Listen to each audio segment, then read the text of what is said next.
नमस्कार और कहानी बहानी श्रृंखला की चौथी कड़ी में आप सबका स्वागत है।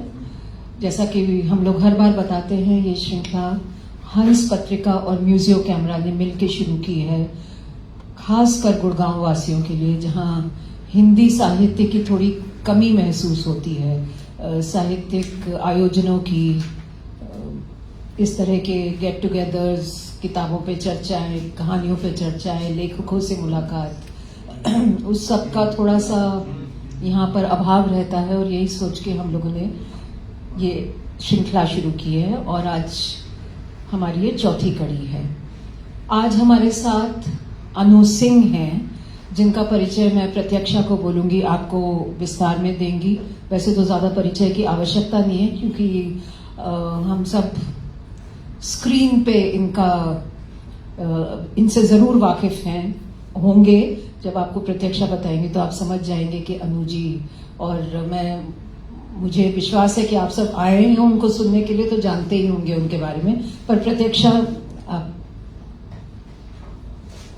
प्रत्यक्षा हमारी इस श्रृंखला की क्यूरेटर हैं, तो अपने आप में लेखिका, अनुवादक, पेंटर, जैसा मैं हर बार बोलती हूँ, सर्वगुण संपन्न। शुक्रिया रचना।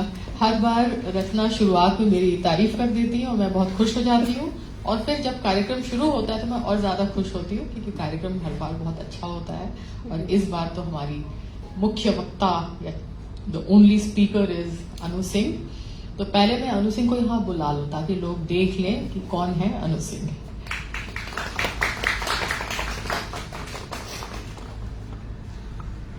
अनु सिंह को जैसे कहते हैं ना, शी वेयर्स मेनी हैट्स। तो जब मैंने अनु को जानना शुरू किया था, तब मैं इनको बतौर लेखक जानती थी। इनकी किताब तब आई थी नीला स्कार्फ। उसके बाद इन्होंने और किताबें लिखी, मम्मा की डायरी और भली लड़कियां बुरी लड़कियां, और ये सब ये कर रही थी। उसी बीच में एक बार कभी इन्होंने मुझे कहा कि एक हमने शॉर्ट फिल्म बनाई है, यूट्यूब पे है, वो शायद स्मॉल टाउन से जो लोग आते हैं और शहरों में आकर किस तरह से बच्चे जो पढ़ने आते हैं, तो क्या नाम था उसका, द गुड गर्ल शो। तो वो मैंने देखा, बहुत मजा आया, एक तरह से बहुत रिलेटेबल भी लगा कि हम लोग सब स्मॉल टाउन से उठ के बड़े शहरों में आए हैं, तो वो दुनिया बड़ी जानी पहचानी लगी और लगा कि वाह, ये तो बहुत अच्छी चीज है।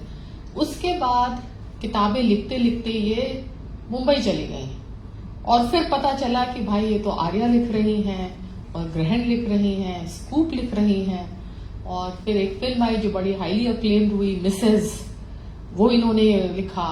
फिर इन्होंने एक फिल्म बनाई, सेल्फी प्लीज, जो कि बहुत ही खूबसूरत फिल्म, छोटी सी फिल्म, और एक परिवार और दो लड़कियों की कहानी है, जिसमें एक लड़की डाउन सिंड्रोम से, उसको डाउन सिंड्रोम है, और ये बहनों के बीच में और परिवार में जो एक डायनामिक्स होता है, और नॉर्मल हम क्या कहते हैं, वो इन्वर्टेड कॉमास में नॉर्मल कुछ भी नॉर्मल नहीं है, एवरीथिंग इज नॉर्मल और एवरीथिंग इज नॉट नॉर्मल।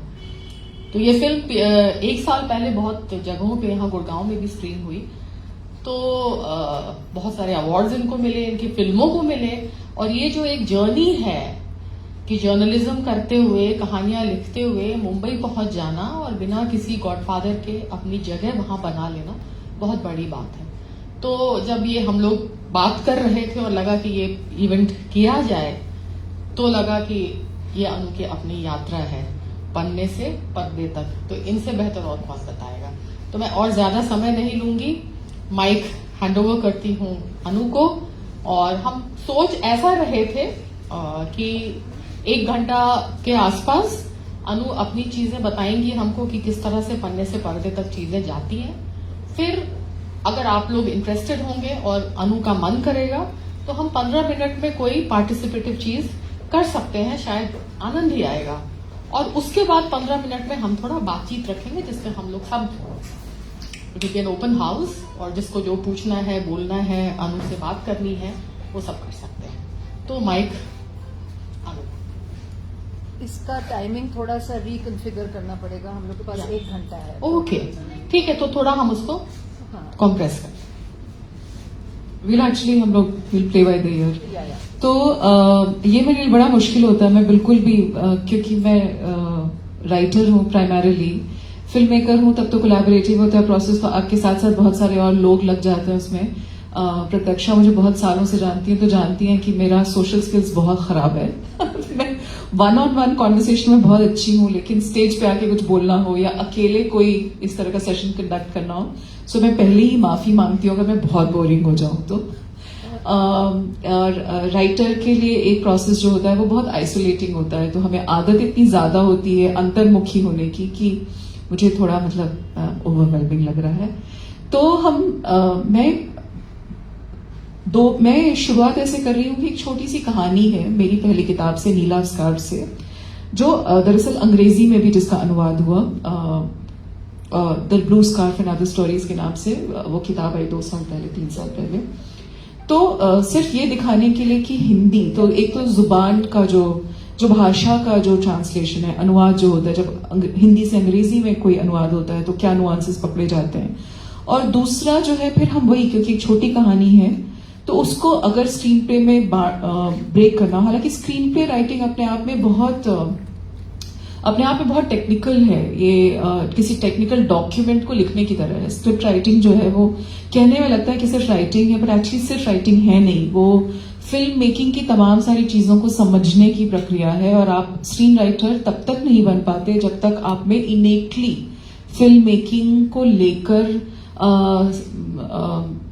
एक किस्म की समझ तो नहीं, मतलब दिलचस्पी ना हो। अगर आप सिर्फ शब्दों से आपका लगाव है तो आप स्क्रीन राइटर नहीं बन सकते। आपको, जैसे मैं मजाक में कई बार कहती हूँ कि मुझे सुनाई पहले देता है, मैं जब सीन्स लिखती हूँ तो मुझे सुनाई पहले देता है। तो उसका मतलब साउंड डिजाइन मुझे उसके बाद दिखाई देना शुरू होता है, इसका मतलब कि सेट डिजाइन, उसके बाद फिर मुझे लोग दिखते हैं, मतलब कैरेक्टर्स किस तरह के होंगे और उन्होंने किस तरह से कॉस्ट्यूम पहना होगा, तो कॉस्ट्यूम डिजाइन, उसके बाद फिर लाइट्स दिखती हैं, और उसके बाद फिर वो एक्चुअली उसमें दिखता है कि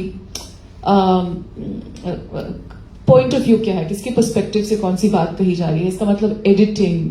और ये 4-5 की टेक्निकल चीजों की समझ को कागज पर उतारने की प्रक्रिया होती है स्क्रिप्ट राइटिंग की प्रक्रिया, स्क्रीन राइटिंग की प्रक्रिया।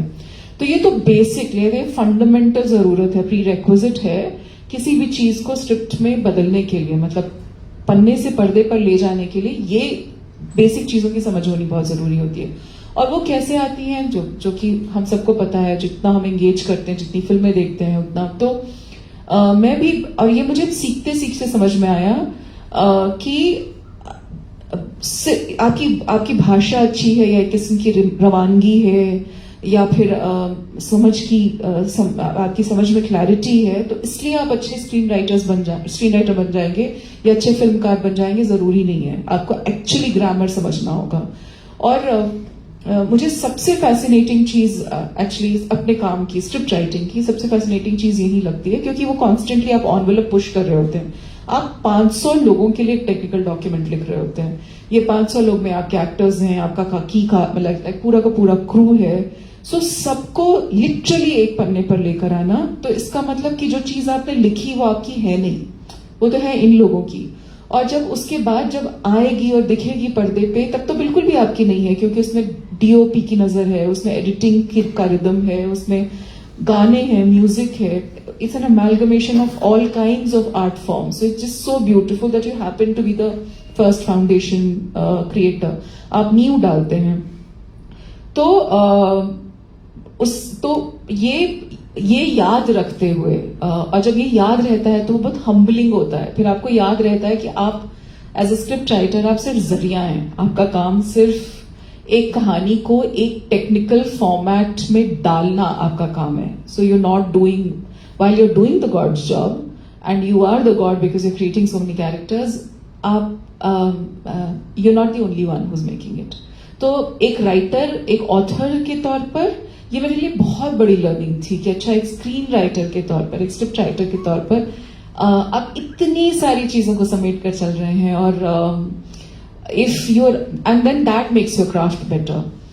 तो these are some of the fundamental things. और ये इन सारी चीजों के बारे में हम बात करते हुए आगे बढ़ेंगे। तो मैं पहले कहानी पढ़ूंगी, और एक्चुअली मैंने तब नहीं सोचा था जब मैं कहानी सोच रही थी कि क्या पढ़ के सुनाऊंगी आप लोगों को, लेकिन अब लग रहा है कि ये कमाल की चीज है, क्योंकि मैं दिस इज इनएडवर्टेंट, बिल्कुल भी नहीं सोचा था मैंने। ये कहानी एक्चुअली एक एडिट स्वीट की कहानी है। एडिट स्वीट वो जगह होती है जहां पर एडिट होती है, फिल्में एडिट होती हैं। इस कहानी का नाम है प्लीज डू नॉट डिस्टर्ब। ये कहानी मैंने शायद 2007 या 2008 में लिखी थी, और ऐसे मैंने ब्लॉग पे डाल दिया था अपने, और बाद में तब हम ब्लॉगिंग करते थे और कहानी वायरल हो गई थी।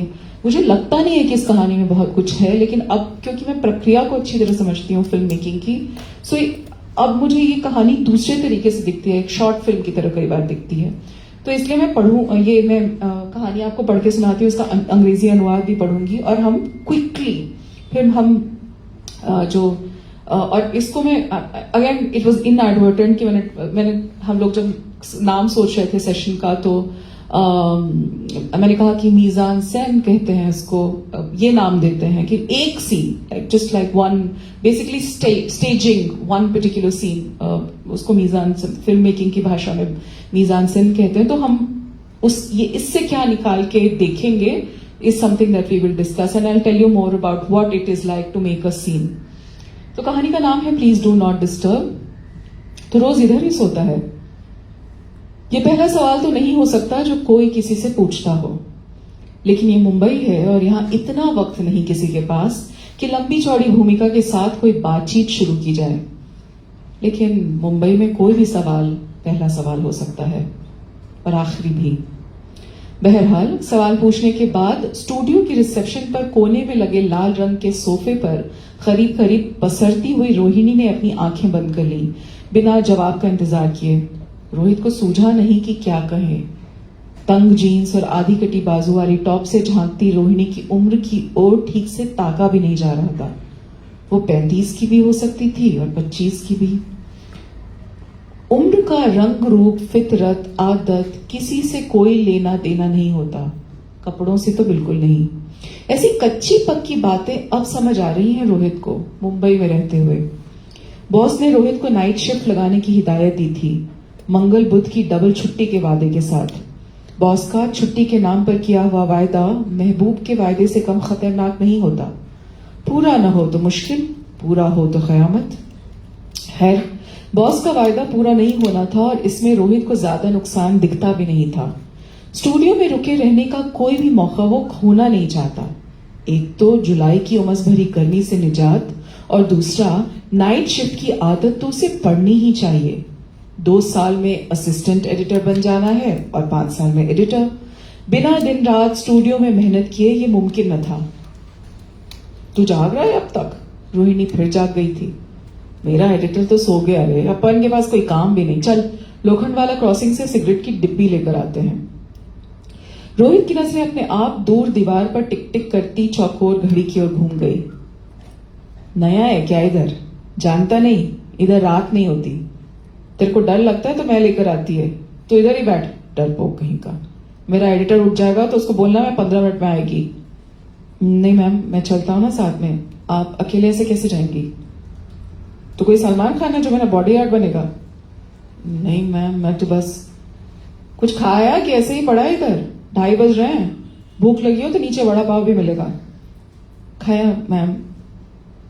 ऊपर जाकर उस घोड़ी को बोलकर आ, हम 10 मिनट में लौटेंगे। ये फालतू में नाइट लगाते हैं हम, काम तो होता नहीं, साली नींद की भी वाट लगती है। जी, तो क्या सीधा लखनऊ से आए इधर? ऐसे बात करेगा इधर तो सब तेरा कीमा बनाकर डीप फ्रीजर में डाल देंगे और टाइम टाइम पर स्वाद ले लेकर खाएंगे। चला, बोल कर आ ऊपर, फिर हम भी तफरी मार कर आते हैं थोड़ी। तेरे यहाँ यही बोलते हैं ना? रोहिणी फिर सोफे पर लुढ़क गई थी। सीढ़ियों से चढ़ते हुए उसने रोहिणी की ओर एक बार और चोर नजरों से देखा। इतनी रात के वाकई ये बाहर जाएगी? ऊपर एडिट स्वीट में एडिटर अस्तबल के सारे घोड़े बेचने में लगा था। बोलियां इतनी तेज लग रही थी कि खर्राटों की आवाज साउंड प्रूफ कमरे के बाहर तक सुनाई दे। एफसीपी पर टाइमलाइन सुस्त लेटी पड़ी थी, जैसे उसे भी सिंकारा की जरूरत हो, या फिर शायद स्मोक की।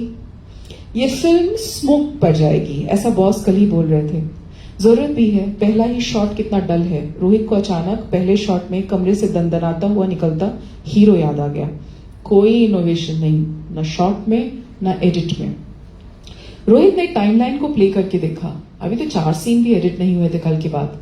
ये नाइट लगाकर करते क्या है आखिर? इतना टाइम एक सीन एडिट करने में लगता है।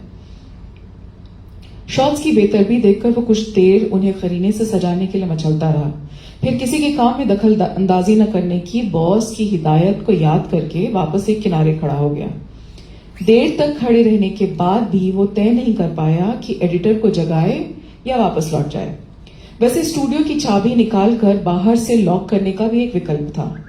जो एडिटर उठ भी गया तो रोहिणी को फोन तो करेगा ही। वैसे उसकी नींद देखकर लगता नहीं था कि अगले 2 घंटे गहरे शोर वाली सांसें निकालने और भीतर लेने के अलावा उसका बदन कोई और भी हरकत करेगा। जो यमराज भी आते तो डरकर लौट जाते। स्टूडियो को बंद करके रोहित रोहिणी के पीछे पीछे चलता रहा। एक तो सिगरेट के धुएं से परेशानी होती, फिर उसके साथ चलते हुए बातचीत करने की अतिरिक्त सजा कौन भुगतता। चौथे माले से सीढ़ियों से उतरकर दोनों लोखंड वाला क्रॉसिंग की ओर मुड़ते उससे पहले रोहिणी सड़क के किनारे फुटपाथ पर बैठ गई। रोहित खड़ा रहा और इसके शरीर की हरकतों को अनिश्चित आंखों से पढ़ता रहा। पहले रोहिणी ने दाहिने हाथ से बाई ओर का स्लीव खींचकर कंधे तक चढ़ाया, फिर बाई हथेली में रखे सिगरेट के डिब्बे को देर तक देखती रही। दाहिने हाथ की उंगलियों से एक सिगरेट निकाला, 3 डिब्बे पर उसे 3 बार ठोका, जीन्स की जेब में हाथ डालकर लाइटर निकाली और एक गहरे कश के साथ सिगरेट जलाकर वापस बैठ गई। गहरे कश लेती हुई, किसी गहरे ख्याल में डूबी हुई। तो कहां से आया रे इधर? रोहिणी के अप्रत्याशित सवाल से रोहित की तंद्रा टूटी और वो घबरा कर वापस सड़क की ओर देखने लगा। मैं पूछ रही हूँ, तू आया किधर से? बंबई का तो नहीं लगता। जी इलाहाबाद से। भाग कर आया? जी नहीं। फिर लड़कर आया होगा। रोहित ने नजरें झुका ली। अरे तो इसमें गिल्टी फील करने का क्या है? बंबई भाग कर आओ तभी लाइफ बनती है इधर। सिगरेट पिएगा? रोहित ने सर हिलाकर मना कर दिया। कोई लत लगे इसके लिए चंद लम्हे बहुत होते हैं। खुद को बुरी आदतों से बचाए रखा जा सके इसके लिए पूरी जिंदगी भी कम पड़ जाती है। मैं भी भाग कर आई, ज्यादा दूर से नहीं, इधर ही रतलाम से। वेस्टर्न रेलवे की सीधी ट्रेन आती थी इधर। आई थी हीरोइन बनने और देख क्या बन गई। वैसे दीदी आप करती क्या है? अच्छा, तूने तो 10 मिनट में रिश्ता भी बना लिया। बड़ी तेज चीज है, खाली रिश्ते गलत बनाता है। रोहिणी की बात सुनकर रोहित झेप गया और 2 कदम पीछे हटकर वापस सड़क किनारे पेट्रोल पंप पर खड़ी गाड़ियों के मॉडल पहचानने की कोशिश करने लगा। गर्लफ्रेंड है? जी गर्लफ्रेंड उधर इलाहाबाद में? जी है। गुड, जीने की वजह है तेरे पास फिर तो। क्या पूछा तूने? क्या करती हो? पूछ क्या नहीं करती। जी सब साले कंगना रनौत की किस्मत लेकर थोड़े आते इधर। मैं देखने में कैसी लगती हूँ रे? जी GHIJK। अंग्रेजी इतनी आती है तुझको? जी नहीं। जी मतलब इससे ज्यादा आती है। तो अंग्रेजी में बोल, कैसी दिखती हूं मैं? जी ब्यूटिफुल। बस 2-4 वर्ड और गिरा मार्केट में। Pretty, lovely. अबे सेक्सी बोल, सेक्सी। शर्म आती है बोलने में? बोल सेक्सी दिखती हूँ, बॉम्ब टाइप। जी वही। मेरा कुछ नहीं हो सकता। गर्लफ्रेंड को कैसे पटाया रे? वो तो अपने आप प्यार हो गया। लतिका का सोचकर रोहित अपने आप मुस्कुराने लगा था। रोहिणी के ठहाके ने उसे फिर एक बार लिंक रोड की सख्त सड़क पर पटक दिया। नया मुर्गा है, तेरे हलाल होने में टाइम लगेगा अभी। एनीवे, मैं इधर हीरोइन बनने को आई, लेकिन अब जो करा ले सब करती हूँ। Pre production, post production, production control और जरूरत पड़ी तो कास्टिंग काउच की सेटिंग भी। ये प्रोडक्शन वालों ने इतना बेवकूफ बनाया कि सोच लिया प्रोडक्शन करूंगी और सबकी माँ बहन करूंगी। अब पूरा बदला लेती हूँ। तू मेरी गालियों से डरता तो नहीं? जी नहीं, हमारे यहाँ भी बोलते हैं लोग ये सब। हमारे घर में अच्छा नहीं मानते। मेरे यहाँ भी नहीं मानते थे। घर छोड़ा तो तमीज भी छोड़ा ही। तू भी साला सुधर जाएगा। चल अभी तेरे को बरिस्ता में कॉफी पिलाती है। जी मैं कॉफी नहीं पीता। तो जिंदगी में करता क्या है प्यार करने के अलावा? एडिटिंग सीख रहा हूं। सीख ले, फिर बताना, काम दिलाऊंगी तेरे को बिना किसी फेवर के। तो अच्छा लगा मुझे। अभी तो टाइम लगेगा, बेसिक्स पर हाथ साफ कर रहा हूं. कॉन्फिडेंस से बोल, सब कर लूंगा, तब काम मिलेगा. मेरे एडिटर को नहीं देखा, साला एक शॉट अपनी अकल से नहीं लगाता. छोड़ दो तो 2 शिफ्ट की एडिट में 15 दिन लगाएगा. माथे पर चढ़कर काम कराती हूँ. कमबख्त शक्ल अच्छी है उसकी, वरना रात में नींद खराब करने का कोई और मतलब ही नहीं बनता था. जी क्या नहीं जानता वो मेरा नया बॉयफ्रेंड है? अरे प्रोडक्शन वालों को एडिट पर बैठे देखा है कभी तूने? तुझे वाकई टाइम लगेगा, तेरे तो बेसिक्स भी क्लियर नहीं है रे. बॉयफ्रेंड की बात सुनकर रोहित के कानों में दमदार खराटों की आवाज लौट आई थी. वो वैसे गहरे सदमे में था कि उसकी जुबान तालू से चिपक गई थी और शायद उसकी आंखों के आगे एडिट स्वीट के बाहर कल रात लटकता प्लीज डू नॉट डिस्टर्ब का बोर्ड झूल रहा था. जिस बेफिक्री से कल रात बोर्ड टांग दी गई होगी एडिट स्वीट के बाहर, उतनी ही बेसिक फिक्री से रोहिणी अपनी तीसरी सिगरेट फूंकने में लगी थी अभी. सो ये छोटी सी कहानी है. जो मैंने एग्जैक्टली 10 मिनट में पढ़ी. हमारे पास अब 10 मिनट अंग्रेजी की उसका अनुवाद पढ़ने के लिए है. तो मैं सिर्फ दिखाना ये चाहती हूँ कि एक कहानी डिफरेंट फॉर्म्स कैसे बदलती है, अलग अलग मतलब भाषा से होती है. और ये पढ़ने के बाद फिर हम 15 मिनट इसका स्क्रीन पे अगर लिखना होता तो वो क्या करते उस पर बात करेंगे, जिसकी मैंने कोई तैयारी नहीं किया. Just speak from the top of my head. Please do not disturb अंग्रेजी ट्रांसलेशन भी यही है. इंग्लिश मेरी पहली भाषा नहीं है. अगर मेरी डिक्शन में प्रॉब्लम हो तो please forgive me. Sleep here every day? Surely this wasn't the first question one asked. But this was Mumbai and nobody had the time to build background for conversation. In Mumbai, any question could be your first or last. In any case, after asking the question, Rohini more or less melted into the red sofa in the corner of the reception and closed her eyes, without waiting for an answer. Rohit couldn't think of anything to say. With her tight jeans and half-sleeved top, it was tough to guess Rohini's age. She could have been 35 or 25. Age has nothing to do with clothes. In fact, age has nothing to do with complexion, disposition, habits. Nothing to do with any of these things. Living in Mumbai, Rohit was beginning to understand these unwritten, unspoken rules. Boss had directed Rohit to pull a night shift with the promise of a double holiday on Tuesday, Wednesday. A boss's promise of leave is no less dangerous than that made by a lover. Trouble if kept, catastrophe if not. Anyway, boss was unlikely to keep his promise and Rohit didn't see much harm in that. He didn't want to miss any opportunity to stay back in the studio. Not only would he be relieved of the humid heat of July, but he also needed to get used to night shifts. He had to make assistant editor in 2 years, editor in 5. Impossible without slogging in the studio day and night. You're still up? Rohini had awoken again. My editor's dozed off, Ray. Nothing for me to do. Let's go to Lokhandwala crossing and get cigarettes. Rohit's eyes automatically moved to the tick-tocking square clock on the far wall. New year or what? You know, na, time's got nothing to do here. If you're too chicken, I'll only go. Stay here, dirtpoke. If my editor wakes, tell him I'll be back in 15. No, ma'am, I'll come with you. How will you manage alone? Arey? Are you Salman Khan or what? That you'll be my bodyguard. No, ma'am, I just meant you ate something or just loafing around here?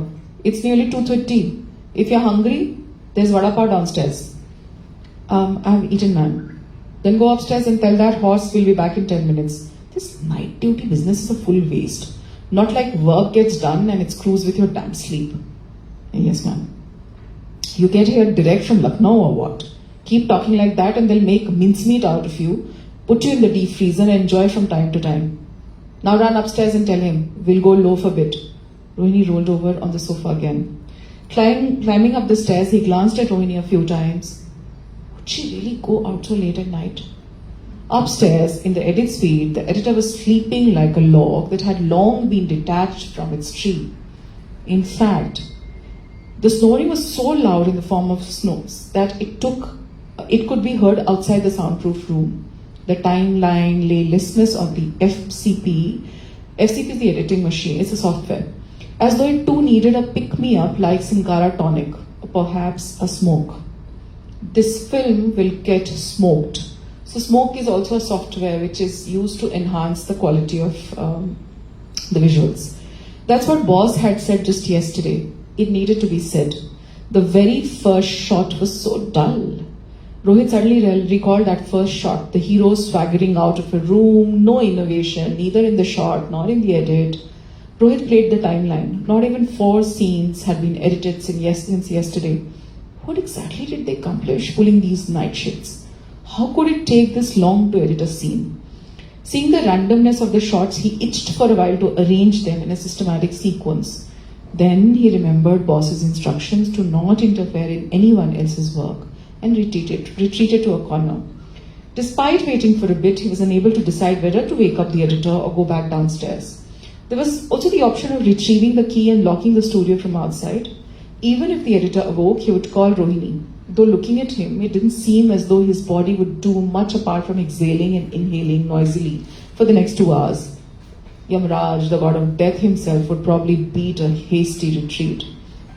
Locking the studio, Rohit trailed behind Rohini. That way, he would avoid both the cigarette smoke and the punishment that was conversation with her. After descending the stairs from the 4th floor, they would have turned towards Lokhandwala crossing, but Rohini plopped down on the footpath. Rohini continued standing, studying the movements of her body with an uncertain gaze. With her right hand, Rohini rolled up her left sleeve up to her shoulder, then stared at the cigarette box in her left hand for a long moment. With the fingers of her right hand, she took out a cigarette, tapped it against the box thrice, extracted a lighter from her jeans pocket, and lighting the cigarette up with a deep drag, settled back down. Taking deep drags of the cigarette, lost in deep thought. "Where are you from, Ray?" Rohini's unexpected question broke into Rohit's reverie, and he anxiously looked towards the road. "I asked, where are you from? You don't look like you're from Bombay." "Yes, ma'am, from Allahabad." "Ran away from home?" "Sorry?" "No, ma'am." "Then you must have had a fight." Rohit lowered his eyes. "What's there to feel guilty about? You only make it in Bombay if you run away to come here. Have a smoke?" Rohit shook his head to decline. Only a few moments are enough to fall prey to an addiction. Even a lifetime was too short to guard against bad habits. "I ran away too, not from too far, from nearby, Ratlam. Took a direct train on the Western Railways, came here to be a film heroine. And now look what I've become. By the way, sister, what is it that you do?" "Made up a relation in 10 minutes, huh? You're a clever one. Only you make up the wrong relations." At Rohini's words, Rohit flushed and taking 2 steps back, resumed trying to identify the models of cars at the petrol station. "Got a girlfriend?" "Sorry?" "Girlfriend in Allahabad?" "Yes, ma'am, I have one."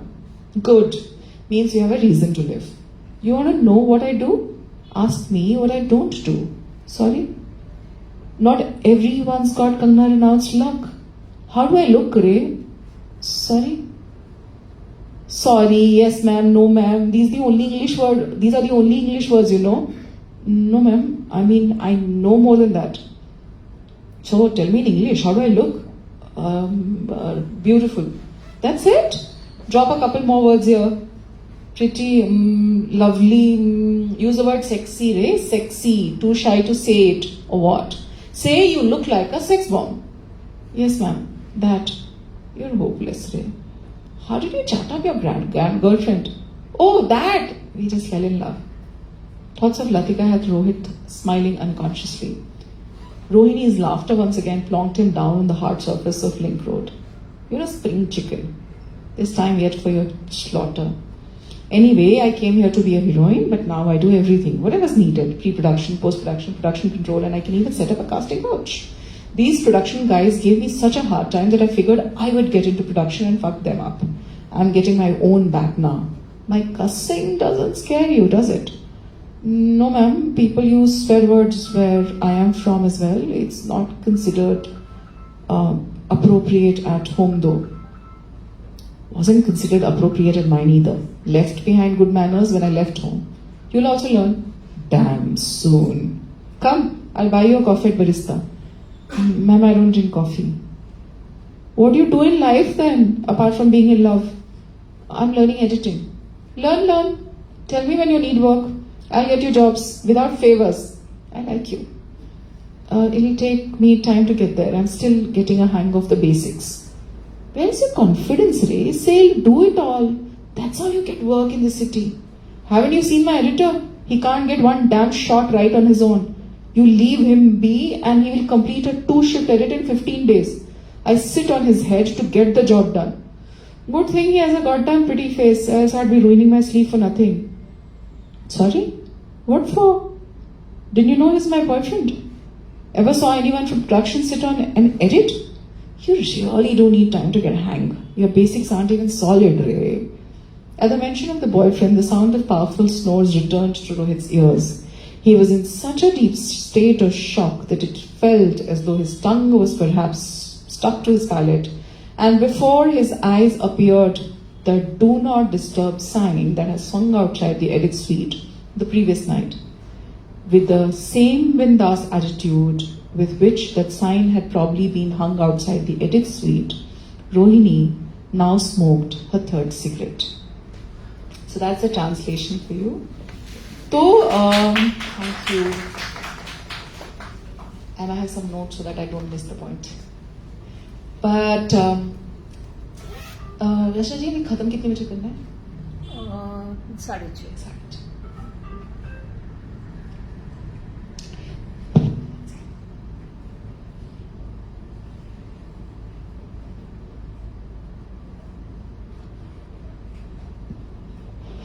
Another downside of not having a moderator.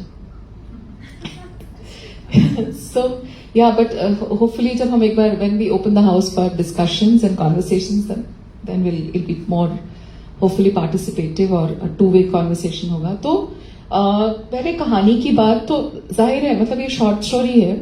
हालांकि अब मैं जब खुद ही पढ़ रही थी तो मुझे लग रहा था कि ये तो शॉर्ट फिल्म थी, तब मतलब स्क्रीन प्ले की तरह लिखी गई थी. और मुझे पढ़ते पढ़ते अचानक याद आया कि किसी फिल्म स्कूल के बच्चों ने एक्चुअली इसको एक प्रोजेक्ट की तरह किया था और उसमें फिल्म बनाई भी थी जो मुझे भेजी थी, पता नहीं कहाँ है अभी वो. तो कहने का मतलब ये कि जब जो इसमें, और मैं जब पढ़ रही थी तो मुझे खुद ही एहसास हो रहा था कि इसमें बहुत एक्सपोजिशन है. सो मतलब इतनी एक्सप्लेनेशन है, इतनी सारी चीजें कही जा रही हैं क्योंकि वो फॉर्मेट बिल्कुल अलग है. हालांकि छोटी कहानी, मुझे नहीं लगता कि 1600 शब्दों से ज्यादा की कहानी, 1516 शब्दों की कहानी है. मुश्किल से इसमें 4 सीन्स हैं, छोटे छोटे बिल्कुल.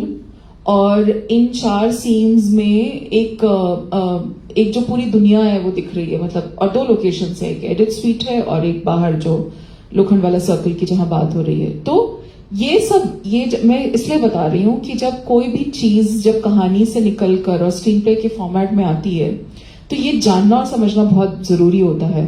और जब आप खास तौर पे मीजान सेन को समझ जाएंगे तो ये सब चीजें, ये एलिमेंट जो होते हैं, मीजान सेन एक्चुअली एक ही सीन है और कुछ डायरेक्टर्स ब्रिलियंट है उसको क्रैक करने में. मतलब वो एक ही स्टेजिंग होगी और एक ही सीन होगा जिसमें पूरा का पूरा अपना एक पूरी दुनिया होगी, उसमें बहुत सारी थीमेटिकली चीजें कही जाएंगी. और not that I have great examples right now of my head I can think of, लेकिन I can give you some examples. That Pather Panchali, for example, great example. Satyajit Ray's cinema is full of just these scenes which are complete stories in themselves. So what are these elements? तो जब हम एक scene में लेकर आ रहे हैं किसी चीज को और विजुलाइज कर रहे हैं तो शब्दों से जब पर्दे पर उतर रहा है तो क्या चीजें हैं? तो ये 5-6 चीजें हैं. लोकेशन, कहाँ वो हो कहाँ रहा है, कौन सी जगह पे वो घटना घट रही है, जो कि वो लोकेशन जो होता है वो परिवेश भी डिफाइन करता है, काल क्रम भी डिफाइन करता है, किस वक्त में, मतलब वो इस ईरा, वो सब कुछ स्पेस वो डिफाइन करता है. So location is also a production design. So then it's very important to understand कि अच्छा एडिट स्वीट है फॉर एग्जाम्पल इस केस में, तो एडिट स्वीट है तो इसका मतलब कि क्लोज स्पेस होगा. मुंबई है तो उसका एडिट स्वीट कहीं भी और किसी भी दुनिया के किसी कोने की भी एडिट स्वीट से अलग होगा. सो उसका एक अपना एक क्लोज लोकेशन का अपना पर्पस है. सो वो पहला डिफाइन होना. दूसरा कि कैरेक्टर्स कौन कौन है, किरदार कौन है. सो शॉर्ट स्टोरी से आपको समझ में आ गया होगा कि ये दो अलग अलग, इनकी दोनों की दुनिया बहुत अलग है, दोनों की कहानियां बहुत अलग है, रोहिणी और रोहित का किरदार। सो एक सीन में बता पाना कि ये इस किरदार की पूरी बैक स्टोरी क्या है, वो चाहता क्या है या चाहती क्या है, ये स्क्रीन राइटिंग का सबसे बड़ा चैलेंज होता है। So unfortunately for a script, for in a scene, you don't have the luxury of time. मैंने 1600 शब्द ले लिए ये बताने के लिए कि रोहिणी कहाँ से आती है और रोहित कौन है, लेकिन सीन में हमारे पास वक्त नहीं होता। हमारे पास शायद हाफ अ पेज का स्क्रिप्ट होगा, उसमें एक पूरा का पूरा सीन आ जाएगा, मुश्किल से 150 से 200 शब्द। उस 150 से 200 शब्द में डायलॉग्स होंगे, अगर साइलेंसेस भी है तो वो साइलेंसेस का पर्पस होगा, सबटेक्स्ट होगा, डायलॉग का भी एक रिदम होगा। सो ये सब कुछ आ जाना चाहिए। सो scene writing is all about the brevity. It is all about just मतलब saying as little as possible. हम फिल्म मेकिंग के पार्लेंस में हमेशा कहते हैं show don't tell as much as possible. आप बताइए मत। जबकि जब हम प्रोज लिख रहे होते हैं तो हमारा काम ही होता है बताना, क्योंकि हमारे पास वही एक माध्यम होता है। So that's a basic difference.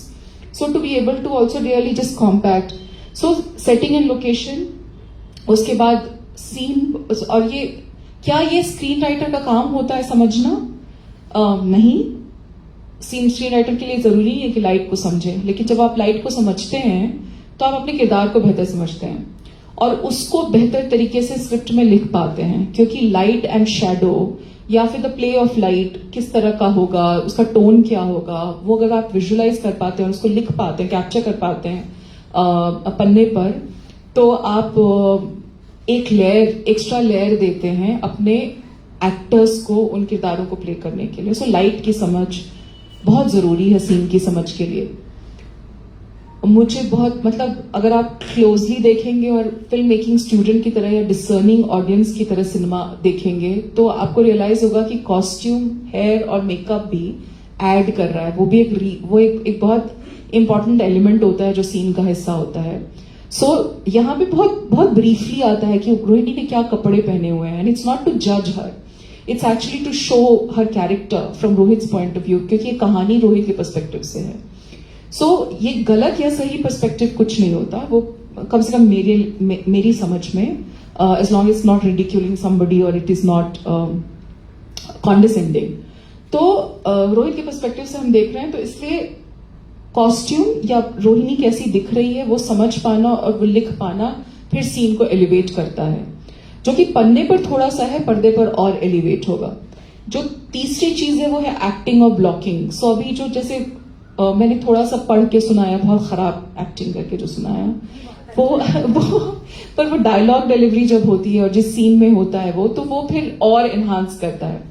Blocking से मेरा मतलब है कैमरा ब्लॉक्स, की कैमरा कहाँ प्लेस्ड है, और वो भी सीन को बनाता है, क्योंकि कितना डेप्थ मिल रहा है, कहाँ कैरेक्टर्स खड़े हैं, वो भी तय करता है। और ये जाहिर है ये स्क्रीन राइटर का काम नहीं होता, लेकिन फिल्म मेकर का काम जरूर होता है। मतलब एज अ फिल्म मेकर आपको ये बहुत क्लियरली समझना होता है कि अगर, और वो मैं देख रही थी कि जैसे मैं पढ़ रही थी तो मुझे खुद ही समझ में आ रहा था कि अगर मैं इसको डायरेक्ट करती इस सीन को, तो वो मेरे लिए बड़ा इंपॉर्टेंट होता कि वो धप से सोफे पे कैसे बैठ रही है। तो सोफे पे तो रोहित के पॉइंट ऑफ व्यू से है, सो क्या ऐसे है कैमरा, वो जो उसको ब्लॉक किया गया है वो टॉप एंगल व्यू है या इक्वल है। सो वो डिफाइन करेगा दोनों का डायनामिक्स, दो कैरेक्टर्स के बीच में। सो ये एक बहुत इंटरेस्टिंग चीज होती है जो डिफरेंट स्क्रिप्ट को, मतलब लिखे हुए को देखे हुए से या पर्दे पे आई हुई चीज से अलग बनाती है, जुदा बनाती है। प्रॉप्स एंड सेट ड्रेसिंग की हमने बात की, और स्पेस, वो स्पेस भी लोकेशन ही है। और सो ये बेसिकली कि ये जब हम सीन बाय सीन जब समझते हैं किसी को, और मैं एक बहुत छोटी सी एक्सरसाइज एक्चुअली अभी आप लोगों के साथ करना चाहूंगी, अगर आप लोग करना चाहें तो फोन पे या कहीं भी, या हम बातचीत भी कर सकते हैं। And will actually start with that, हम विल ओपन द फ्लोर कि अब जो है, अगर सब शुरुआत इसे कहते हैं लेट्स जस्ट बिगिन विद कि हमको सीन में क्या नहीं चाहिए। तो अगर जो मैंने आपको कहानी सुनाई उसको अगर सीन में तब्दील करना हो तो हम शुरुआत इससे करें कि भाई सबसे पहले क्या निकालेंगे हम। जब हमको वो पता होता है ना कि क्या निकालना है तो बड़ा आसान, और वैसे भी एडिटिंग की कहानी, एडिट स्पीड की कहानी है, so it's always good to know कि निकालना क्या है। तो पहले हम क्या निकालेंगे इन शब्दों में से कि जो चाहिए वो रह जाए पन्ने पर, उससे शुरुआत करते हैं। तो आई रिक्वेस्ट कि आप anybody can raise their hands और हम let's just open and see कि अच्छा इसमें से क्या निकाले जाना चाहिए। सर आप पीछे। मैं तो सोचता हूँ आपने कहा ब्रेविटी इम्पोर्टेंट है स्क्रीन प्ले राइटर के लिए, और मुझे लगता है स्क्रीन प्ले राइटर को डिटेल इंस्ट्रक्शन देनी है, डिटेल डिस्क्रिप्शन कैरेक्टर्स के लिए, सीन के लिए, ड्रेस के लिए, position of different players actors.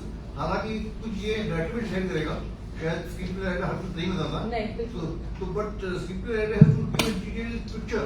Maybe the director can change if he likes, modify, add or subtract. पर आपने जो कहा कि थोड़ा लिख रहा है उसने और थोड़ा लिख रहा है वो समझ नहीं आया, थोड़ा उसको बताइएगा। सो ठीक है, तो let's start with that exercise कि अगर मुझे ग्रामर, उसके लिए ग्रामर का समझना कि जो प्रोज का ग्रामर होता है और स्क्रीन प्ले का ग्रामर होता है वो अलग होता है या हो सकता है। मैं एक एग्जाम्पल दे के बताती हूँ और हिंदी वाली ही कहानी से लेती हूँ। हालांकि एक मतलब ये बहुत आयरॉनिक चीज है कि हम हिंदी सिनेमा, हिंदी फिल्मों की स्क्रिप्ट्स भी जो है उसका एक्शन डिस्क्रिप्शन, स्क्रीन प्ले जो है वो अंग्रेजी में लिखते हैं, और मैं तो कम से कम अपने डायलॉग्स हिंदी में लिखती हूँ क्योंकि मैं हिंदी भाषी हूँ। लेकिन मुझे लगता है 70% से ज्यादा स्क्रीन प्ले राइटर्स बॉम्बे में अपने डायलॉग्स भी अंग्रेजी में लिखते हैं और फिर उसको या तो खुद ट्रांसलेट करते हैं या उसका अनुवाद करवाते हैं। मैं सिर्फ ऐसे ये ट्रिविया, फनी ट्रिविया की तरह बता रही हूँ आपको। सो अगर मान लिया कि ये जो पूरा डिस्क्रिप्शन जो मैंने दिया, एक पैराग्राफ का पूरा डिस्क्रिप्शन है और मैं एग्जैक्टली आपको बता रही हूँ कि इसका वर्ड काउंट क्या है। एक पैराग्राफ का description about this thing of them being at the hotel, ये office reception, word count 98 words है एक पैराग्राफ। लेकिन उसमें स्क्रीन प्ले अगर मुझे दिखना हो तो उसमें चार चीजें दिख रही हैं मुझे। रोहिणी लाल रंग के सोफे पर लेटी हुई, रोहित जो वहां रिसेप्शन पर बैठा हुआ है, और दोनों की उम्र। That's the only information that I will need for screen play, जो कि मैं लिटरली 6 से 8 शब्दों में कह सकती हूँ। A woman lying on a red sofa, a man sitting next to her. That's all. So ये difference है, brevity. So you just have to कि उसमें से exactly क्या, ये सब की जरूरत नहीं है ना। वो स्टूडियो की रिसेप्शन पर कोने में लगे लाल रंग के सोफे पर करीब करीब पसरती हुई रोहिणी ने अपने आंखें बंद कर, दृश्य में आ जाएगा, वो सब आ जाएगा, वो मंजर में आ जाएगा, बिल्कुल। तो वो जो ये जो मंजरनामा लिखा जा रहा है या जब मंजरनामा बनेगा इसका, तो वो बहुत इंपॉर्टेंट की इसके साथ होगा, इंफॉर्मेशन के साथ होगा। उसके बाद फिर दूसरा जो है कि इसके बाद बहुत सारे डायलॉग्स जो मैंने इंटरचेंज आपको सुना है पूरे लंबे लंबे, उनकी जरूरत नहीं है। वो एक्चुअली 3 इंटरचेंजेस में आपस की बातचीत में पूरी की पूरी कहानी खत्म हो सकती है। जब ये जो पूरा हिस्सा आता है, जब वो सीढ़ियों चढ़ के जाता है और देखता है वहां एडिटर को सोए हुए, और उसके बाद वो देखता है, ये एक्चुअली लिटरली 20 शब्दों में खत्म किया जा सकता है, लिखा जा सकता है। सो कहने का मतलब ये कि वो एक्सपोजिशन है। And this is, I am not, मतलब मैं तो ये कह रही हूँ इसलिए क्योंकि मुझे प्रैक्टिस है। अब मैं भी बहुत स्ट्रगल करती थी, मेरे भी 200 पन्ने के स्क्रीन प्लेज होते थे, मुझे समझ ही नहीं आता था। और अब करते करते समझ में आ गया है कि एक word can actually sometimes say so much more than what a paragraph would say. So how do you arrive at that one word is something that you learn also with practice. अगर मुझे ये direct करना है तो मैं अलग तरीके से लिखूंगी। अगर आपने सही बोला, अगर डायरेक्टर के लिए मैं लिख रही हूं तो उसको थोड़ा सा और दूंगी। So it's also lot of like rewriting. Prose के साथ है कि मुझे नहीं लगता कि ये शायद दूसरा ड्राफ्ट होगा और ये छप गया और 15 सालों से किताब में छप रहा है। कैरेक्टर भी तो बताना पड़ेगा कि जैसे हाथ लगा रहा है, ऐसे कर रहा है। नहीं, कोई जरूरत नहीं है उसकी, अनलेस बहुत स्पेसिफिक चीज आप बता रहे हैं उसके कैरेक्टर के बारे में। तो जो आपने बात कही ना कि उसके जो एक्शंस हैं, हाथ लगा रहा है या देख रहा है, उसकी जरूरत आपको स्क्रीन प्ले के लिए नहीं पड़ती, क्योंकि वो एक्टर खुद चूज करता है। जब एक्टर को वो किरदार समझ में आ गया ना, तो वो अपने नुआंसेस खुद लेकर आता है। इसीलिए स्क्रीन प्ले इतना कोलैबोरेटिव है स्क्रिप्ट राइटिंग, क्योंकि आप सिर्फ उसको एक गाइडलाइन दे रहे हैं, रोड मैप दे रहे हैं कि इस पर्पस, सीन का पर्पस ये है, कहानी का मुद्दा ये है, सीन का मुद्दा ये है, और हम ये कहना चाह रहे हैं। उसके बाद डायरेक्टर बताएगा या तय करेगा कि उसकी स्टेजिंग किस तरह से होगी, कि दाएं तरफ बैठा होगा इसके लेफ्ट में एक किरदार, या दूसरा खड़ा होगा या बैठा होगा, चल रहा होगा या उसकी, और फिर वो धीरे धीरे करके, और या जैसे अभी मैंने लिखा, जिसमें इतना बताया ना लाइट के बारे में या जो भी टाइमलाइन पे, वो भी तो वो शायद डीओपी लेकर आएगा। सो बहुत बेसिक इंफॉर्मेशन स्क्रीन प्ले की के लिए जरूरत होती है। कॉस्ट्यूम भी नहीं, it's as long costume also of course, ये क्योंकि बताया कि there is a specific kind of, because it's from Rohit perspective, तो ये कि हाँ ये ऐसा कुछ होगा, और क्योंकि स्क्रीन राइटर का विजन है तो वो डाल दिया। उसके बाद फिर वो कॉस्ट्यूम स्टाइलिस्ट जब उसको पढ़ेगी ना, तो आपसे पूछेगी कि इसका क्या, वो आप कह रहे हैं आधी कटी बाजू और लाल रंग की टॉप, रोहित के कपड़े को लिए, रोहित के कपड़ों की तो मैंने डिस्क्रिप्शन दी ही नहीं। दिखेगा तो सही, कुछ पहना हुआ। नो, सो इररेलेवेंट है ना। No, he's come directly from, he's not from a metro.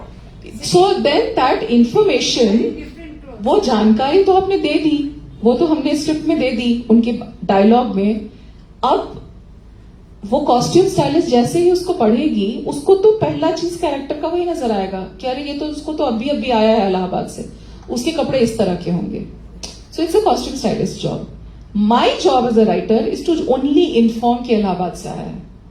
I don't have to give the details, but ये इतना सिंक में होता है ना कि सो ब्रेविटी उसी से आती है कि you take out a lot of these kind of information. I just give you an example. मैंने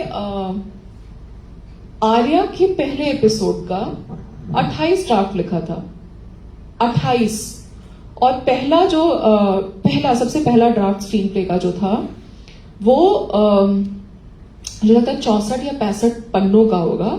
और मैं सिर्फ इस कॉन्टेक्स्ट देने के लिए बता रही हूँ कि 64-65 पन्नों के स्क्रीन प्ले का मतलब है करीब 1.5 घंटे का मटेरियल, मतलब जो दिखेगा। और अल्टीमेटली मुझे लगता है शायद 48 या 50 मिनट का वो एपिसोड बना था। और पहले ड्राफ्ट से जो हमको स्क्रीन पे दिखाई दिया, उससे सिर्फ 20% चीजें रिटेन हुई थी, बाकी सब रीराइट हुआ था। सो स्क्रीन राइटिंग और scene writing is also lot of rewriting. So unlike जो मैं ये ओवरवेलम करने के लिए नहीं बोल रही हूं, मैं ये बता रही हूँ कि कितनी दिलचस्प प्रक्रिया है। You are a screen writer only when you are a good rewriter. जो प्रोज ने लिख लिया, कहानी जो बता रहे हैं, वो कहानी हम एक बार में क्रैक कर सकते हैं, हमको कई बार कैरेक्टर्स भी समझ में आ जाते हैं। पर स्क्रीन प्ले के लिए, क्योंकि उसका रिदम होता है, उसका एक मैंने जो कहा कि ग्रामर होता है, तो उसको लिखने का तरीका भी अलग होता है। हालांकि कुछ लोगों के स्क्रीन प्लेस बड़े सुंदर होते हैं, और मैं तो स्क्रीन प्लेस एक्सरसाइज की तरह पढ़ती हूँ, मतलब डाउनलोड कर करके। बहुत पोएटिक होते हैं screenplays. It really feels like a good piece of literature. हालांकि बहुत कम वैसा मिलता है। आमतौर पर स्क्रीन प्ले का पर्पस सिर्फ इंफॉर्मेशन देना कि उस सीन में क्या हो रहा है और डायलॉग्स क्या बोले जा रहे हैं, वो होता है। सॉरी सर, आपका सवाल कुछ था। जी, मेरा सवाल ये है कि आपकी बात सुन के ऐसा लगा कि स्क्रीन प्ले राइटिंग कोई ऐसी चीज नहीं है जो कि आपने लिखकर हैंड ओवर कर दी और वो अपना काम बाद में करते रहेंगे।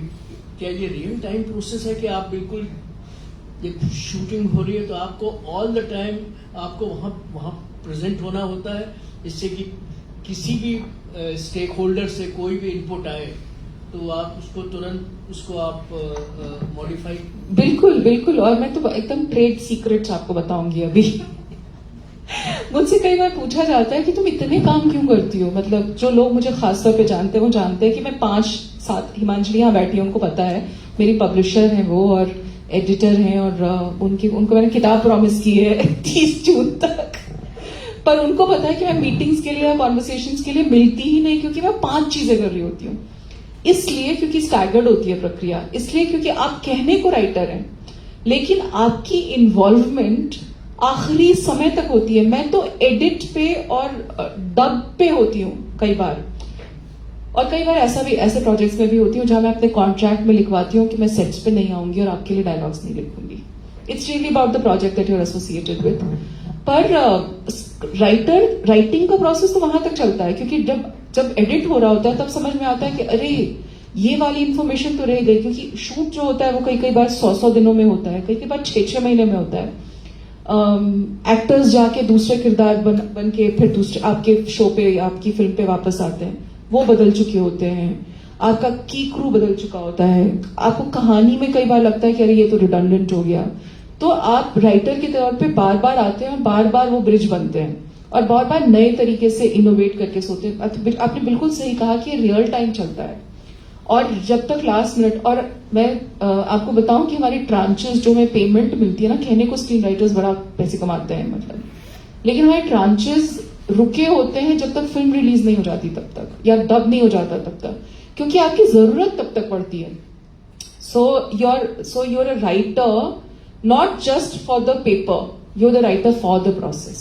मतलब ये जो लिखता है राइटर, उसके साथ में राइटर को कैरेक्टर के साथ में जुड़ना पड़ता है। बिल्कुल, नहीं तो कैसे आप तो क्या स्टोरी में राइटर नजर आता है। बिल्कुल, और क्योंकि अब 20 कैरेक्टर्स आप लिख रहे हैं और हर कैरेक्टर को अगर आपने बहुत अच्छी तरह नहीं समझा तो आप पेपर पे कैसे उतारेंगे। सो न सिर्फ, और खास तौर पे सीरीज में, पर मैं तो जा भी नहीं रही, मैं तो सिर्फ सीन की बात कर रही हूँ, बट सीरीज अपने आप एक अलग बीस्ट है। मुझसे कई बार लोग पूछते हैं कि राइटर्स रूम में 5-5 राइटर्स क्यों होते हैं या 3-3 राइटर्स। आप लोगों ने देखा होगा शोज में खासतौर पे क्रेडिट में 5-5 राइटर्स का नाम होता है, सिर्फ इसलिए क्योंकि इतना बड़ा कैनवस है उसका कि 400 पन्ने लिखने हैं आपको और कई बार 50 कैरेक्टर्स होते हैं। तो उन कैरेक्टर्स को आप कैसे, उनकी कहानियां कैसे बांध पाएंगे। तो अलग अलग लोग आके अलग अलग ट्रैक्स लिखते हैं। सो उसमें कोलैबोरेशन भी बहुत होता है और सबको याद रखना पड़ता है कि किस ट्रैक में कहाँ क्या हो रहा है, क्योंकि और इसलिए कहते हैं ना कि राइटिंग पे बिखर गया, writing did not make sense. हम लोग सबसे पहले किस चीज से डिस्कनेक्ट होते हैं, राइटिंग से और एडिटिंग से, क्योंकि वही अगर ना बांधे तो फिल्म नहीं बांधेगी। एक सवाल ये बस सर इनसे पूछ लेते हैं सारी है। I have a question. That is to say, I was wondering how you're calling it Rohit's point of view, because what you read out, Rohini was also very strong in her point of view, and I thought in narration, the third person voice is paramount, isn't it? Because you're looking at both the characters from a god's or bird's eye view, right? So then, unless Rohit is talking in the first person, how does it become his point of view? No, so the point of view doesn't necessarily mean the voice that is being used, whether it's first person or third person. By point of view, I meant who's the one whose lens is being used, whose perspective, and it is Rohit's perspective. And in that sense, so another thing that happens in screenwriting, especially for film or cinema, and I to my mind, any form of long form writing or any writing for that matter, it's a piece of fiction कि character, like who's the main character, हमेशा सवाल पूछा जाता है कि main character कौन है, protagonist कौन है। सो प्रोटैगनिस्ट कौन है? प्रोटैगनिस्ट वो है जो जिसका आर्क सबसे बड़ा हो रहा है, या उसको जिसको like there is a penny drop moment और there is some sort of a realisation. In this case it is Rohit. He has that realization about the board or about this whole, like, you know, he's a fish out of water. उसको समझ नहीं है। So he's actually seeing everything with that sense of wonder, amazement, and I'm very thank you if you're saying that Rohini is an equally important character and a strong character. So exactly, I thought that she was more not aggressive but more assertive. Yeah, and therefore it's Rohit who's actually a little more intimidated in that exchange. Absolutely, which is what. So that's the point of view. So that intimidation, that sense of intimidation, or amazement, or curiosity, or awe, or fear, is what is driving that story, and is what will drive the scene if we were to convert it for the screen. And that is what must play out, because that's the dynamics. So by point of view, what I mean is that who's the one who's driving that primary emotion, and like you rightly pointed out, it is intimidation. So who is the recipient of that emotion, because that recipient will become the anchor for the audience. So that's how. But again, is there any rule for that? Yeah. I don't think so. I mean, of course, it's very, very subjective. It is just so subjective. And unfortunately for me, I am a self-trained screenwriter and a filmmaker. I've not had any formal training in filmmaking, which also means that it sometimes works against me, because then I am really purely driven by instinct. Right. So this is all instinctive learning, and therefore the thing that I'm telling you about point of view is also my instinctive learning. Right. I don't have a theory to like prove that. But to my mind, in a scene, whoever is driving the primary emotion or is pushing that forward is the point of view that that should, in that sense, prevail the scene, or the scene should drive on that. Not to say, ये भी हो सकता है कि अगर मान लिया कि 4 scenes होते तो वो point of view बदल भी सकता है. बदल सकता है. Yeah. हाँ, वो scene to scene bit पर. हालांकि specifically कहानी तब कारगर होगी, it will work if the point of view continues to be the same. So you began with a mise-en-scène. Yeah. So in that, maybe there is a point of view which Yes. you can stick to. Yeah. But I think when you When it talk of becomes the dynamics sequence of developing, Yeah. there will be a switch Yeah. this way or that way. Yeah. But to further the point I was making, a filmmaker is in a way always in that third person narrative mode. You mentioned Pathet Panchali. So there is no real point of view as such apart from what Satyajit Ray is showing us. So the choice is his, both verbal and non-verbal cues that he's putting into his scenes. So most cinema, I find, has that third person narrative angle the strongest. I agree Am I fully. okay? No, Yeah. no, absolutely, Okay. and bang on. And Yeah. I think the magic happens, and it's just so beautiful that you're saying that. You see the magic when that God's point of view or the third person's point of view feels like the filmmaker's point of view. Right. That is where you really know that, oh, this is the brilliance of cinema. Because filmmaking actually is not about asserting the filmmaker's point of view. It is really to be the conduit, Yes. to be able to convey that God's point of view. So yes, you're right about that. Thank you. I have.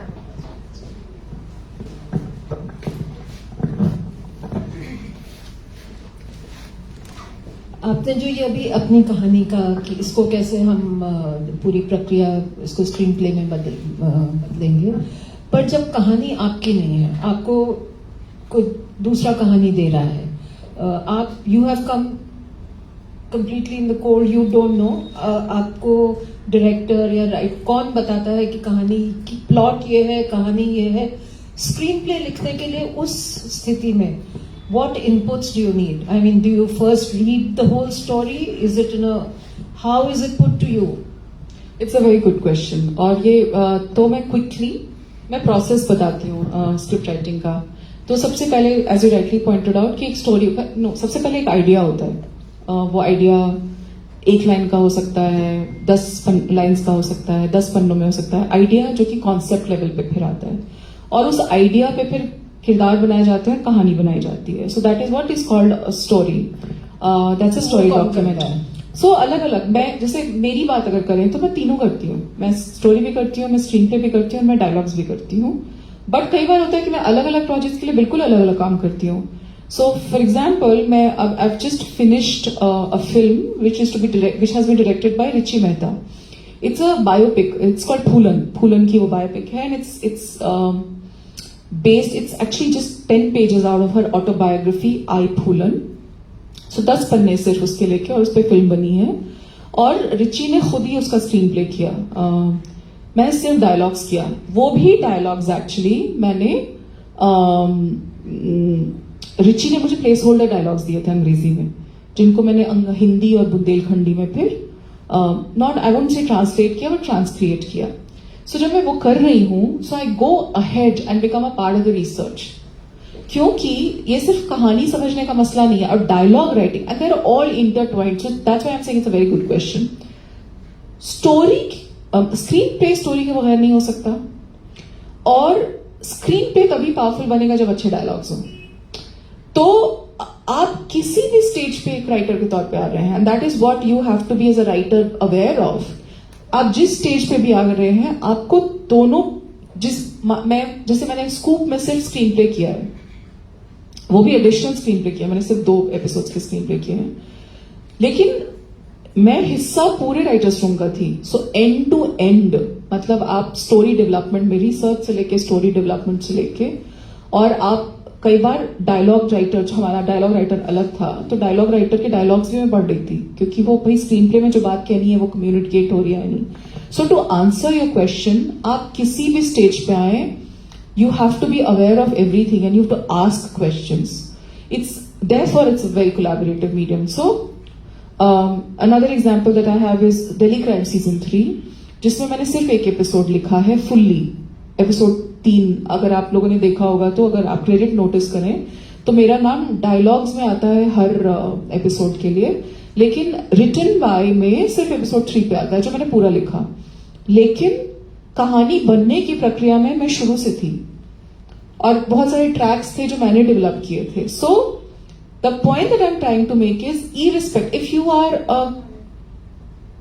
devoted writer, or you like, if you're true, you want to be true to your craft, or true to be whatever you're getting associated with, you must be a part of everything. However, a lot of us, especially people who already have से IPs, जैसे प्रत्यक्षा है, and I am sure यहाँ बहुत सारे लोग होंगे जो लिखते हैं, हिमांजलि है, उनकी किताबें हैं. सो अगर वो IP है जो सिर्फ स्टोरी दे रही है और किरदार दे रही है, कैरेक्टर्स दे रही है, सो आइडिया, कैरेक्टर, स्टोरी वहां से आ रहा है. सो उस राइटर का काम वहां खत्म हो सकता है, and it is on the screen play writer to then go back to the author और the original writer and ask a lot of questions and get a sense of why, because adaptation cannot happen in isolation. And then similarly, when the dialogue writer is coming in, must also know why the author had envisaged a character in the way that they had. I'll give you another example. Maybe that will also answer your question about the process. So as we speak, I'm in the process of adapting a film which is based on a short story. It's called The Blue Women by Anukriti Upadhyay. So I'm writing the screenplay for that. And at every stage I go back to Anukriti, even though I have only used the basic idea from the story. I've created the developed characters. In fact, मैंने तो location भी change कर दिया है, बिल्कुल नई कहानी है वो, लेकिन seed of the idea author का है. सो उस ऑथर के पास आपको जरूर जाना चाहिए, तभी आपके स्क्रीन प्ले में वो थीमेटिकली ईमानदारी आएगी जो ऑथर ने सोचा था. क्या सब करते हैं? आई डोंट नो, शायद नहीं करते हैं, लेकिन मुझे लगता है कि करना चाहिए, तभी ऑनेस्ट काम होता है. मतलब प्रोजेक्ट हेल मेरी is like really celebrated across the world as such a great adaptation because it's true to the original work, to the material. So to my mind, these 3 stages cannot be in isolation. They have to constantly like overlap. And I think you can be a good script writer only when you understand all these 3. There are quite a few people in the हमारी industry में, जैसे गुलजार साहब obviously is brilliant as all 3, पर उन्होंने कई फिल्मों के सिर्फ डायलॉग्स लिखे हैं. ऋषिकेश मुखर्जी की फिल्मों का अगर आप वो देखेंगे तो उनकी फिल्मों में उन्होंने सिर्फ डायलॉग्स लिखे हैं. कमलेश्वर ने किसी फिल्म के लिए कहानी लिखी है, किसी के लिए स्क्रीन पे लिखा है, किसी के लिए डायलॉग्स लिखा है. सेम विद राही मासूम रजा. सो जो भी मुझे लगता है कि जो भाषा से जुड़ा होता है, जिसकी साहित्य पर थोड़ी पकड़ होती है, जिसकी जमीन ज्यादा उपजाऊ रही होती है, वो तीनों चीजें समझकर और फिर अपना क्राफ्ट आगे ले जाता है. I hope I have answered your question. एक छोटा सा सवाल है कि एज एन ऑडियंस, मैं तो अपने को इस वक्त ऑडियंस की नजर से देख रहा हूँ. जब मैं एक फिल्म देखता हूँ तो मुझे स्टोरी, आई कैन सी कि हमारी स्टोरी राइटिंग, स्टोरी में कितना उसमें दम है, डायलॉग्स, सब एस्पेक्ट्स देख लेते हैं, पर हाउ डज वन असेस और feel that how good the screen play has been? कैसे उसको हम कुछ There is a Claude will claim that they can tell you now. AI can claim that they will tell you and they will do that an analysis for you. But to be honest, in the process, while you're in the process, आप नहीं बता सकते. कोई नहीं बता सकता. ये awards वगैरह कैसे दिए जाते हैं? नहीं अवार्ड्स तो अच्छा आप उसकी बात कर रहे हैं. वो तो पोस्ट फैक्ट होता है. वो तो उसका पर उसकी अपनी प्रक्रिया होती है. मतलब आई डोंट नो. मुझे तो मैं एक अवार्ड्स के लिए जरूर बहुत एक्टिवली वो रहती हूँ, because I have been on the jury of 2 which is SWA awards, which is by the writers for the writers. तो मैं उसका बता सकती हूँ कि भाई वो पता होता है. मतलब जैसे राइटिंग का जो होता है ना, उसमें पता होता है कि वो कितनी रिविटिंग है, उसमें कितना इनोवेशन, उसके पैरामीटर्स होते हैं. So as a jury, as a like team, हम डिसाइड करते हैं कि ये 10 पैरामीटर्स होंगे और उसके बेसिस पे कि इसमें इनोवेशन, स्टोरी कितनी नई है, स्क्रीन प्ले ने कितना बांध कर रखा था, डायलॉग्स में कितनी फ्रेशनेस है या कितनी ऑथेंटिक है. सो कुछ पैरामीटर्स होते हैं, उसके बेसिस पे वो अवार्ड्स तय किए जाते हैं. पर मैं वो सिर्फ SW अवार्ड्स या फिर मैं इंटरनेशनल एमीज पे sir Peter Ustinov screen writing award की जूरी मेंबर रह चुकी हूँ. तो मैं उस स्क्रिप्ट का बता सकती हूँ क्योंकि वो इंटरनेशनली उसके भी पैरामीटर्स होते हैं. पर मैं बाकी अवार्ड्स का नहीं, मुझे नहीं पता फिल्म फेयर कैसे दिया जाता है. मुझे नहीं पता IT अवार्ड, पता नहीं क्या क्या अवार्ड्स होते हैं दिए जाते हैं कैसे. मेरे 2-3 सवाल हैं. पहले तो आपने कहा कि जैसे लर्निंग फॉर मी कि जो स्क्रिप्ट राइटर है सिर्फ लिख के नहीं लिखा, but he is an active participant. खुद एक फिल्म की मेकिंग में he is contributing in every step. You mention right till the date the film is ready, released और डब्ड और व्हाटएवर. तो इसके लिए इसमें तो ये हुआ कि अगर फिल्म इंडस्ट्री में एज ए राइटर भी करियर लेना है तो मुंबई में होना इम्पोर्टेंट है, because there is a hub of all activity. और दिल्ली में होने से उतने वो कॉन्टेक्ट्स, वो एक्सेस नहीं मिल पाएगी. और सेकंडली एक और सवाल मेरा ये, आप ब्रेविटी की बात करी तो उसमें तो ये हुआ कि कोई 90 मिनट से 2-3 घंटे की फिल्म है, जो उसका स्क्रीन प्ले है शायद 40-50 पेजेस के टेक्स्ट पे काफी हो जाएगा. उतना शॉर्ट भी हो सकता है. So I'll answer your second question first, which is easier. Screen play का एक सॉफ्टवेयर होता है. सो स्क्रीन प्ले राइटिंग जो होती है वो एक पर्टिकुलर सॉफ्टवेयर पे होती है.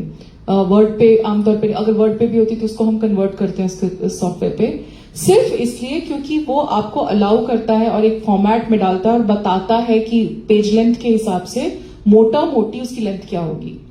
सो आमतौर पे हम जैसे बहुत सारे सॉफ्टवेयर, स्क्रीन राइटिंग सॉफ्टवेयर हैं जो इस्तेमाल करते हैं. फाइनल ड्राफ्ट बोलते हैं उसको, सेलटेक्स है, राइटर डू इट है, ये हाईलैंड है. ये 3-4 globally like internationally recognised software इस्तेमाल होते हैं या फिर इंडस्ट्री इस्तेमाल करती है. और वो बहुत जरूरी होता है इस्तेमाल करना क्योंकि उसके बैकएंड में, जो स्क्रीन राइटिंग के बैकएंड में स्क्रिप्ट जो तैयार होती है, उसके बैकएंड में बहुत सारे और डॉक्यूमेंट्स तैयार हो रहे होते हैं. उसके बेसिस पे, जैसा कि मैंने कहा कि कॉस्ट्यूम वाले अपनी ब्रेक डाउन कर रहे होते हैं, असिस्टेंट डायरेक्शन टीम अपनी ब्रेक डाउन कर रही होती है, तो वो सॉफ्टवेयर आपको बताता है कि किस सीन्स में एक्टर्स कितने जरूरत होंगे, कौन कौन से कैरेक्टर्स आ रहे हैं, कितना लंबा है. सो आमतौर पे एक पन्ना 1 मिनट के बराबर माना जाता है, पर वो भी अलग अलग होता है. बहुत लोग, बहुत डायरेक्टर्स साइलेंसेस में बिलीव करते हैं, तो उनके लिए एक पन्ना 1.5 मिनट के बराबर होता है. सो पर अमूमन 1 मिनट 1 पन्ना, मतलब अगर 90 मिनट की फिल्म है तो अगर आपके पास 80 पन्ने की स्क्रिप्ट है तो वो कमाल की लेंथ है, वो बहुत अच्छी लेंथ मानी जाती है, पेज लेंथ. सो वो आपका सवाल का जवाब. दूसरा जो है कि हाँ, वो बहुत इतना स्क्रीन प्ले राइटिंग बहुत ही कोलैबोरेटिव है. सो बहुत मुश्किल है उसके लिए जहां इंडस्ट्री ना हो वहां होना. So and it's a full time job. मतलब वो हालांकि हम करते साइड हसल की तरह ही है. मैंने भी साइड हसल की तरह ही शुरुआत की थी. मैंने बहुत दिन तक साइड हसलिंग की थी. I was moonlighting as probably as an editor और पब्लिशर और ट्रांसलेटर, एंड ऑल्सो मेरा साइड में वो था. बहुत सारे लोग होते हैं जिनकी जॉब होती है और वो स्क्रीन प्लेज लिख रहे होते हैं, स्पेक स्क्रिप्ट लिख रहे होते हैं. पर अगर आपको ब्रेक मिल गया इंडस्ट्री में और आप प्रोफेशनली स्क्रीन राइटिंग करना चाहते हैं तो आपको इंडस्ट्री में होना पड़ेगा, क्योंकि और कोई तरीका नहीं है. वो फिल्म मेकिंग में वहां तो फिजिकल, या हम तो कोविड में हमने आर्या 2 पूरी ऑनलाइन लिखी थी.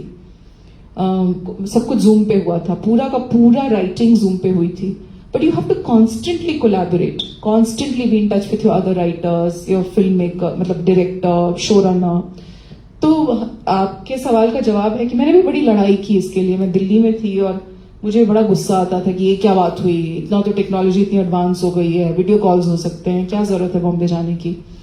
पर if you want to take your screenwriting seriously, and this is especially for younger people who want to actually take up filmmaking as a serious career option, you will have to be in the hustle. आसान है नहीं, पर जिंदगी में क्या आसान है. बड़ी फिल्में ड्रामेटिक होती हैं और शॉर्ट फिल्में विषय वस्तु के साथ में होती हैं. तो आप जब बड़ी फिल्म छोटी फिल्में बनाते हैं तो उसको पंच लाइन पे ध्यान रख के लगाते हैं. मतलब पंच लाइन पे मेन फोकस होता है या मतलब उसका जो आप उसको बढ़ाते हैं आगे, उसको एक्सप्रेस करते हैं, तो मेन आपके ध्यान में पंच लाइन होती है. पहला आपका जो ऑब्जर्वेशन है वो बिल्कुल सही है कि बड़ी फिल्में जब तो लंबे लेंथ की जो चीजें होती है, लॉन्ग फॉर्मेट जिसको होता है, वो ड्रामेटिक होती है. क्योंकि वो ड्रामेटिक नहीं होगी, ड्रामा नहीं होगा उसमें, तो फिर देखेगा कौन. और वो हाइटेंड ड्रामा होता है, मतलब लार्जर देन लाइफ, इसीलिए इसको सिल्वर स्क्रीन बोलते हैं. और छोटी फिल्में इंटीमेट कैनवस पे होती है. नॉट टू से कि बड़े कैनवस की छोटी फिल्में नहीं बनी हैं, पर इसलिए क्योंकि 5 मिनट में, 10 मिनट में, 20 मिनट में, 20 मिनट से ज्यादा की लेंथ नहीं होती है आमतौर पर छोटी फिल्मों की. हालांकि 40 मिनट की भी छोटी फिल्म बनती है, बट अमूमन माना जाता है कि 5 से लेकर 20-25 मिनट तक की फिल्म शॉर्ट फिल्म है. तो उसमें इतना कम वक्त होता है आपके पास कि अगर आपके पास वो पंच लाइन ना हो या लैंडिंग थीम ना हो तो बिखर जाएगी. क्योंकि स्लाइस ऑफ लाइफ बना के आप क्या कर लेंगे. तो हालांकि उसका भी स्ट्रक्चर वही होता है, छोटी फिल्मों में भी स्ट्रक्चर वही होता है जो 3 एक्ट स्ट्रक्चर होता है, जो किसी का भी 3 एक्ट. सो आपको 3 एक्ट स्ट्रक्चर मतलब सेटअप, कॉन्फ्लिक्ट और या तो रेजोल्यूशन या फिर क्लोजर जो भी है. सो वैसे ही है कि आपने सेटअप किया पहला एक्ट, सेकंड एक्ट में आपने हाइटन किया उस कॉन्फ्लिक्ट को, और फिर तीसरा एक्ट जो है वो एक किस्म का रेजोल्यूशन या क्लोजर लेके आता है. सो उसका भी स्ट्रक्चर वही होता है, बस उसकी लेंथ और उसकी पेसिंग और रिदम बदल जाता है. Yes, ma'am. Just because you mentioned it and you mentioned Claude, to what extent are screenwriters threatened by AI or enabled by it? I dread this question. I mean, I can't speak for the entire community. However, obviously there was a sense of dread, but I can speak for myself, and I don't dread it anymore. Absolutely not, because I know that the amount of life experience and emotional intelligence that I can bring to anything creative cannot be, AI can never match that. Absolutely never. So no. However, I use AI to my advantage.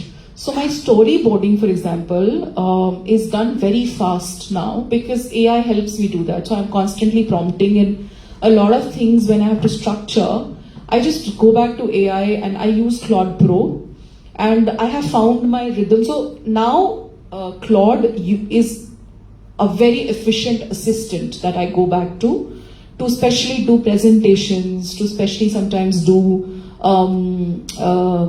like I said, storyboarding, which would have taken me a month at least, or 2 artists or 3 artists that I would probably not vibe with. But now I have Claude doing that for me. So to answer your question, I think you have to be judicious about how to use it to your advantage. That's all.